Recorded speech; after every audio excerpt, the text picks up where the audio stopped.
Start the clock. This is Valley View News. The unemployment rate keeps rising in the United States. The winners at the Grammys are... And Billy the Elephant gets to stay at the LA Zoo.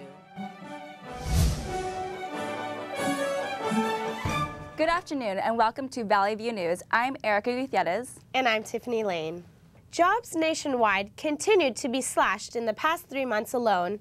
More than 1.5 million jobs have been cut. Valley View's Erica Gutierrez reports. The number of people filing for unemployment benefits here in Los Angeles and across the United States is growing at an alarming rate. Employers cut nearly 600,000 jobs last month, the most since 1974. The jobless rate here in the U.S. now stands at 7.6%, up from 7.2% in December.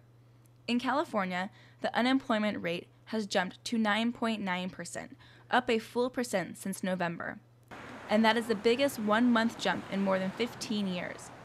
Meanwhile, the unemployment rate in Los Angeles has skyrocketed to 10.5%, and those figures are not expected to improve anytime soon, according to William Roberts, director for the San Fernando Valley Economic Research Center at CSUN. It's not like a recession that we've had in the past. I mean, this is much more pervasive.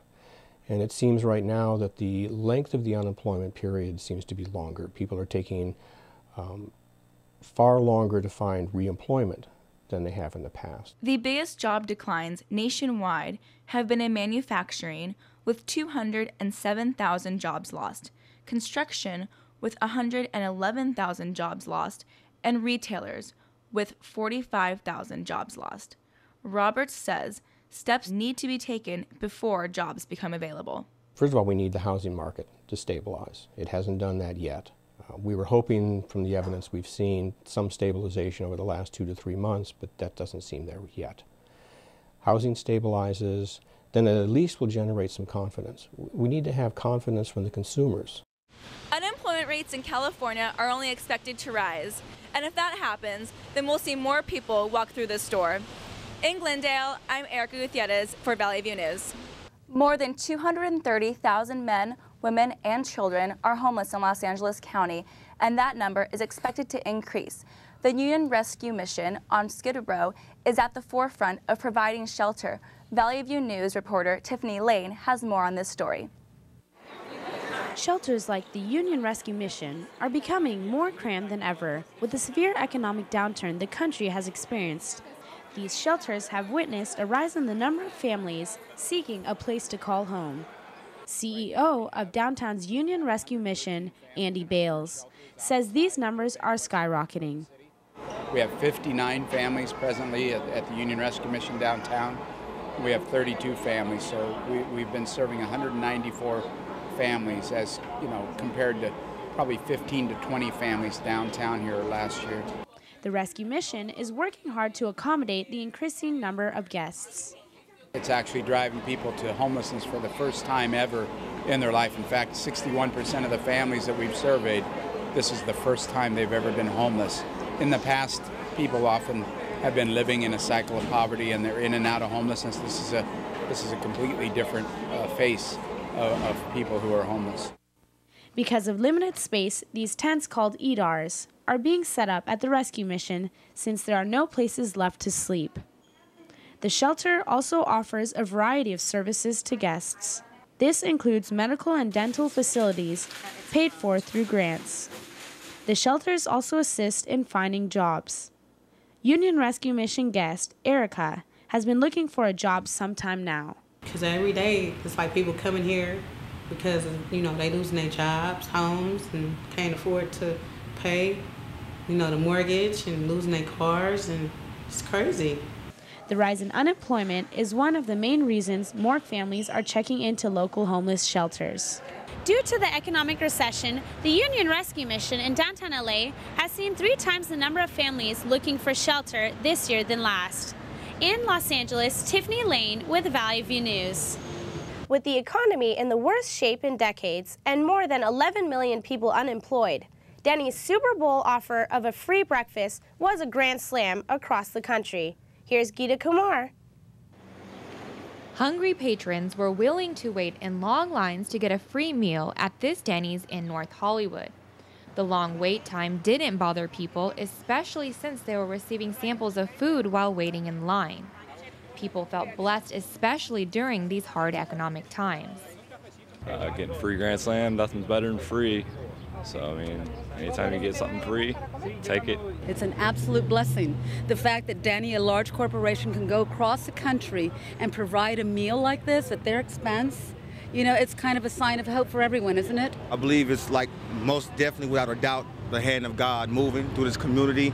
People waited today on average 45 minutes to an hour to receive their free Grand Slam meal, which consists of 2 pancakes, 2 eggs, 2 pieces of bacon, and 2 pieces of sausage. The meal usually costs $5.99.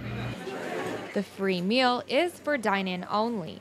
Denny's is expecting to give away 2 million Grand Slams across the country. The company spent $15 million on this promotion in hopes to attract customers. Denny's fourth quarter sales were off 6.1% and traffic was down 7.1%. The restaurant is hoping the promotion will help the company lift its lagging sales and traffic numbers. Oh, this is beautiful.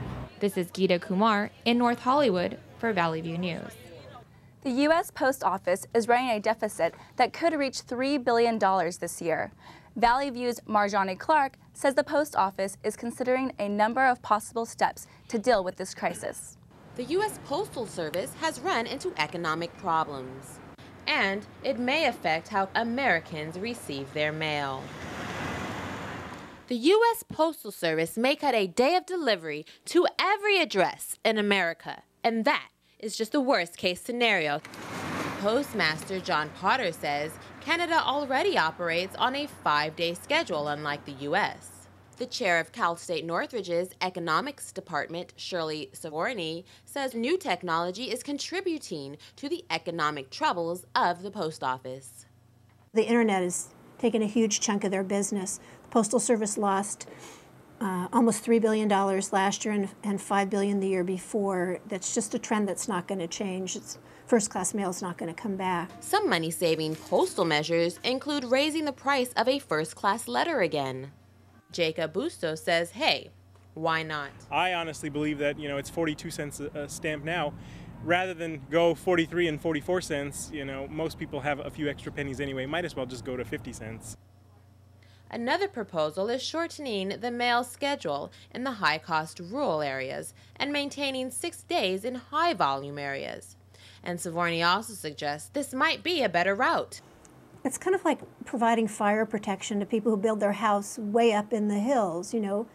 Whose responsibility is it? And so for some reason we've taken that on in fire protection and ambulance. So the question is, do we want to have it in mail too? They are thinking about cutting Tuesdays or Saturdays. And this posted schedule, well, that is subject to change. In North Hollywood, I'm Marjani Clark for Valley View News. Japan's third-largest automaker, Nissan, is laying off 20,000 employees. The company also said it is eliminating bonuses for board members and cutting 10% of their salaries. Nissan CEO Carlos Ghosn says the cuts are necessary. The global automotive industry is in turmoil. Nissan is not an exception. This comes after Nissan suffered an $860 million loss last quarter. Just a year ago, the company had a net income of $1.5 billion. The Los Angeles Times will be a little lighter in March. The paper is getting rid of the California section. It will have 4 news sections: main news, business, sports, and calendar. The feature section will remain unchanged. The LA Times says the changes are to adjust to the changing economy. It plans to cut 300 jobs. Eliminating the California section will lower printing costs. The articles that would appear in the California section will now appear in the main section. The Metropolitan Water District has announced there is a 50% chance of water rationing in Southern California this summer. The state has already suffered 2 consecutive years of below-average precipitation. If rationing occurs, it will be the first time since the drought of the early 1990s. Coming up on Valley View, the Israeli-Palestinian conflict comes to CSUN. Also, entertainment, including the Grammys' big winners.